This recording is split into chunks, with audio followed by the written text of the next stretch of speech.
going back to ghosts, I was going to ask you the question. Yes. Because obviously, you've been to so many locations.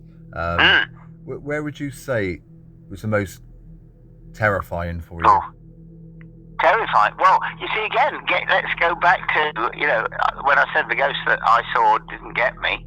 And what I'm preaching to people is that ghosts are not there to get you. So the word ghost, which means to be frightened of, we shouldn't be frightened of we shouldn't. But we're frightened because we don't understand. It's the unseen, isn't it? The same with aliens, you see. There's been too much Hollywood, too much M.R. James and Edgar Allan Poe and Most Haunted and Ghost Adventures, and it's all scare factor, you see. It's all because we love to be scared, but that's not what it's about. So, when you say terrifying, obviously, where was I? I really had problems in, I can't remember the name of it, in Wales. Scared? Come on, brain. Sorry, not the Scared. I love the Scared. That's a good one. That was a good program. Craigenose Castle. Right. Yes, that was sounds a scary place. Really was. That was something where that's right. I remember we were going round on that, and I remember walking round thinking, I don't want to be at the back here on my own. Yeah, it's got a strange atmosphere to it that I didn't particularly like, and yet it's allegedly only really haunted by the previous occupant called Adelina Patti, who was quite famous and sang for Queen Victoria, a lady. So, there's nothing to be frightened of, really. But it made you feel uncomfortable. Yeah, it did. Uneasy, I think is the word. Where else? Obviously, the Queen Mary, when I was in cabin 340, spending the night alone, and something happened big time, when I heard this, it was about 4 o'clock in the morning, I think, and it's a haunted cabin, and I got this dreadful noise in the cabin. The way I've described it so many times is as if someone had got a very large bundle of metal coat hangers that they were bouncing from one part of the room to the other against the walls.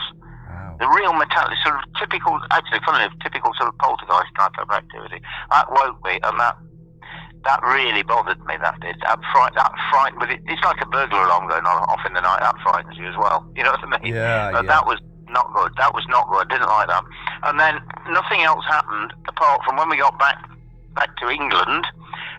What they'd done is because I volunteered to spend the night alone in the haunted bedroom, in the haunted cabin, and Kieran O'Keefe had set up his computer on a loop sort of thing, recording all night. And it's recording me in bed, and during the night you hear footsteps going around my bed. Now I'm asleep, fast asleep, and then you hear this little voice twice go, "Mummy." Oh, that's creepy. I didn't know anything about it until they started editing when we got back. So you didn't hear it, but no, I didn't. I was fast asleep. But Kieran O'Keefe's recording caught it. Yes, wow, that was good. I tell you, that was. Yeah, that made people shudder. That did when they heard that. That was because apparently, allegedly, no proof, not proof. Both Derek Acora and David Wells, who were there with us, had both picked up the same thing, that a little girl had been murdered by her father in that cabin. Wow!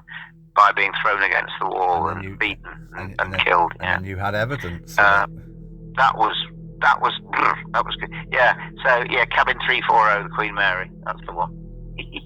And funnily enough, they did a program a few years ago called the 25 Scariest Moments of Most Haunted, and actually, me and the Queen Mary got number 3.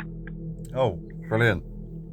So it was quite good. The one that won it, of course, was Pendle Hill. The most haunted Pendle Hill one. Yeah, that was quite something. I've just bought a book recently. Yeah, it was good. I've just bought a book recently on witchcraft, and written by a lady. I can't think of the name of her, but I'm looking forward to digging into that book and start reading that. Yes. Did you Sounds ever, interesting. Very interesting. Yeah. Did you ever go to the ancient Ram Inn? Because that was. Yes, I did. Were you there that night where it all sort of? I was kicked there off? that night that Stuart allegedly got beaten up by ghosts. Okay, so aside from that alleged moment on TV, what did you think of the place? Because it's full of history, isn't it? The whole. Oh, yeah, you're so right. I mean, I went into that room. I can't remember what it was, minutes after Stuart. Nothing happened to me, but and I've been there since, and I've done on my Ghosts of Gloucestershire video. I did a tour around with John, the guy that owned it, of course. Yeah. And to me, I always used to say John was actually the scariest part of the Ram Inn. Yeah, he was quite a character. But I met him just a bit. I used to go with my dad quite a lot because we only lived in Yate, which isn't far from Wootton Under Edge at all. Oh, really? Yeah, so we used to go, not to do a ghost hunt, but just to say hi and have a little walk around the building. And I used to take a camcorder and just film bits and pieces. But yeah, it was I always found it a really fascinating place, and we had fascinating place. Yeah, because it is so old, and it's on various Celtic sort of sites and the burial sites, and it's got a good pedigree, hasn't it? It really has. Yeah, it's a smashing place to do a ghost hunt. Well, I'm recording. No doubt about it. I'm recording another podcast on Sunday, and I'll be speaking to Chris Howley, which I'm sure you probably know. Oh, Chris. Yeah. Well, I did get the Ghosts of Gloucestershire with him, of course. Woodchester Mansion. He specialises. Yeah, that's his place. Yeah, I've done that a few times with him. And then when I went to do the Ghost Tour Graveyard, I did Ghosts of Gloucestershire. I contacted Chris and asked him if he'd be my guide, because he knew more about the Ghosts of Gloucestershire than I did, and we did it together. Of course, I'm thinking you must love Woodchester Mansion because you've got the history of when the tank sank in the lake, and then you've got the history of the old building, William Lee, and you must love that place. I do. I love it. It's a fabulous place, isn't it? What's your it really is. What's your personal thoughts on why the builders upped and left? Do you reckon that's supernatural, or do you think they ran out of money? I think the owner ran out of money. Yeah. Sorry. Oh no, I was hoping you were going to turn around and say, well, something spooky must have happened, but no. No, listen, this is the voice of reality talking here. At least you're honest. That's what we like. But obviously, you see, there is something. There was a building on the site, wasn't there, before? I believe so. Which could again, could be. But my take on Woodchester is that that's just a shell that was never lived in, and I presume that's why. The fact that the tools were left behind, I'm pretty sure is because the guy that had it built had provided the tools. And so when the workmen walked out because he ran out of money, sorry guys, they said, right, you can just leave the tools behind as well because they're not yours. And then he drowned them all in the lake. And he drowned them all in the lake, yeah. But regardless of that, what a fabulous place to go and it's stunning. Do a ghost hunt. I've gone so many times. The building is just when you look up and you can see that the fireplaces are built ready for the flooring to go in, and it never happened. It's like frozen in time. It's frozen in time. Yeah, it's fabulous. Yeah, and of course Chris Howley had an incident there. He had quite an incident when he's funnily enough, he saw something very similar to what I encountered in Derby Jail. Wow. Which we discussed on the video. Yeah, very similar. A grey hazy shape, distinctly grey, not male, not female, very similar. Yeah. So you don't know, just because I'm saying, that's why they go. It doesn't mean to say the place isn't haunted, because I'm convinced it is. And when you say the video, you were mentioning before we started recording earlier that all your DVDs and your videos that over 40 you made are now available online. On YouTube. How would people find that, Richard? It's very easy. All you do is put the @ sign at Richard Felix channel, at Richard Felix channel, and there's at least 40 of my DVDs on there. some, obviously ghosts of Gloucestershire with Woodchester and the Ramin. I've done a belter called Ghost Cars, Haunted Cars. I've done all sorts of stuff. But I intend to do a lot more. But at the moment, learning how to use YouTube, which is not easy for me, I'm putting all the old ones on first, and then I intend to start doing an awful lot more YouTube stuff, a program basically, TV programs, if you like, explaining what ghosts really are. Right. The reality behind the ghost business, rather than the Scooby-Doo side of the ghost business. Well, I used to read a lot of books, and I've still got quite a few on my bookshelf. Peter Underwood, really good. Oh yes. The king of ghost hunting, as they used to call him. Yeah. Did you? Yeah, he's great. I never met him, unfortunately. Oh, I was going to ask that. Never met him. Well, you've answered that. Never met him. No. Or Harry Price. Although he was long before my time, of course. But yeah, Peter Underwood was a good guy. He was very good. So I'm taking over the role. Yes, it. Because I'm the voice.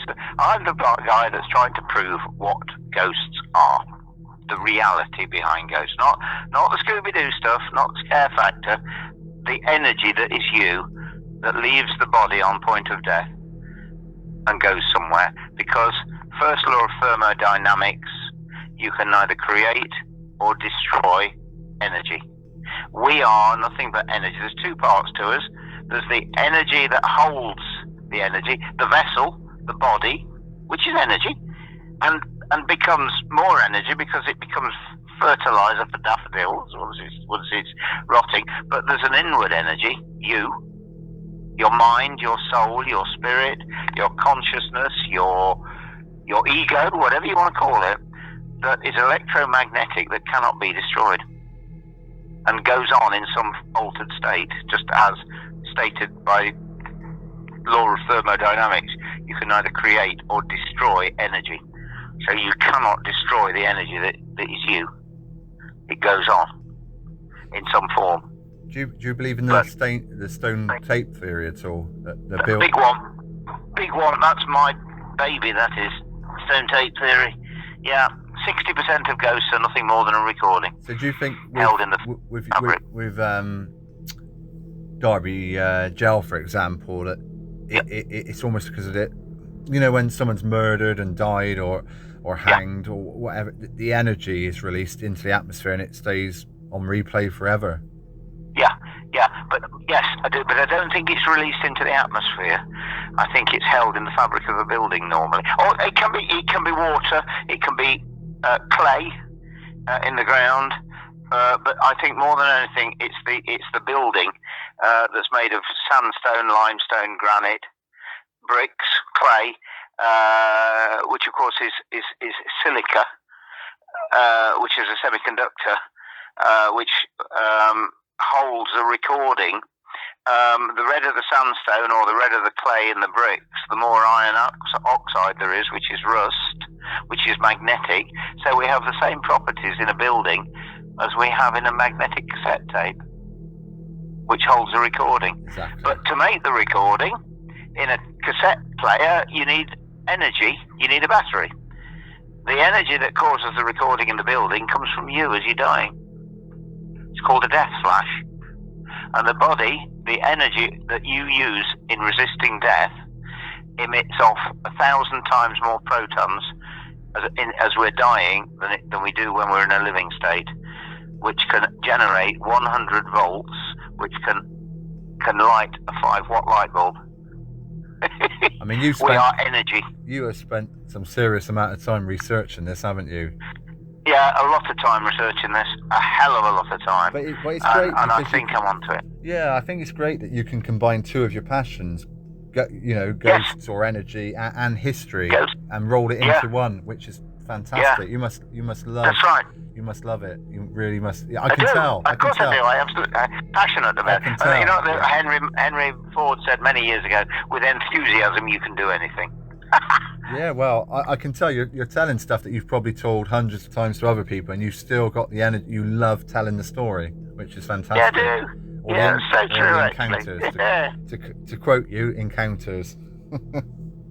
Yeah. Is there anything you want to mention before we? Let me think about it before we go any further. I've got something exciting, quite exciting, because I've just been invited to go to Bodmin Jail to do an event on the 10th of August. Wow. I'm doing a talk, What is a Ghost? And then a ghost hunt afterwards. And I really am quite excited because I've got a small jail. Mine's tiny. Bodmin Jail is fabulous. I love it. And it's full of not only history, but ghosts as well. And it's taken me a long time, but I've been invited to go there. I'm quite excited about that. And there are tickets available for that. And I'm also starting to do some events with Kieran O'Keefe. Oh, amazing. The two of us together doing an event in November, and some more with a group called Spooktacular, a young lady called Natalie Lawrence, which I'm quite excited about because, I get on very well with Kieran. He's a good guy. I like Kieran. Voice of reality again. I like Kieran. In fact, actually, I went to see Uncanny, the live show with Danny Robbins at the Bristol Old Vic. Oh, yes. Only a couple of weeks ago, and obviously Kieran's part of that show. And he's like you say, the voice of reason. The audience will say, "Well, I saw this," and blah blah blah, and he'll say, "Well, it could be this," and that, boo. Exactly. Yeah, it's fantastic. He's a good guy, and originally would you have been in Most Haunted around the same time as Kieran, or was he in it after? Oh yes, we were in it. Yeah, I was in it from series 1 until I resigned on series 8. You've done about 120 episodes, didn't you? Yes, I did. Yeah, that's a lot. Yeah, and then Kieran came in. Kieran came in when Phil Wyman disappeared. He didn't disappear. I was in it before Kieran. Yeah. Wow, that's amazing. So we got on very well. Very well. That's good. And I'm hoping to do more work with him. When can people come along on one of your ghost walks? Then is that something? All they do is richardfelix.co.uk, or just put Derby Ghost Walks in. Fantastic. And it comes up with all the dates. We do them every. We do 5 different ones at the moment. I do a haunted pub crawl. We do a river ghost. This is all around Derby. Haunted pub crawl, river ghosts, a village called Darley Abbey, which is very well in Derby actually. A Derby city centre one, and then the Derby jail ghost walk as well. Oh my God! So still busy. How do you find time to eat and sleep? Say again. I said, how do you eat and sleep? How do you find time to eat? It drops off a little bit in the summer, you see, because people are not looking at they're not ghost hunting so much in the summer. Of course, they want the cosy dark nights, don't they, to make dark nights. That's right. Of course. Yeah. Whereas at the moment they're either saving up for their holidays, on their holidays, spent up after their holidays, or the kids are going back to school, right, and the late nights. So it starts up again. I mean, I still do them in the summer, but not so many. And then it really starts up in earnest again, sort of second week in September, right through till beginning of May, and then it drops a bit. Gives me a bit of a break. Not a lot, but a bit of a break. Oh, that's good. That is good. And where can people get your the books that we mentioned, the People's Ghost? Books, right, again, if they go on to richardfelix.co.uk. It's all there. Yeah, brilliant. That's amazing. It's all there, and the shop and everything. Yep. So I'm going to flash that up on the podcast page so people can take a look. Smash it. All right. Excellent. I think that's everything. And honestly, I'm not exaggerating when I say it's been an absolute privilege talking to you. I'm a massive fan of you for years. So this has been absolutely amazing for me. So thank you so much, Richard. It's my pleasure. I've enjoyed it, as I always do. Amazing. You take care of yourself.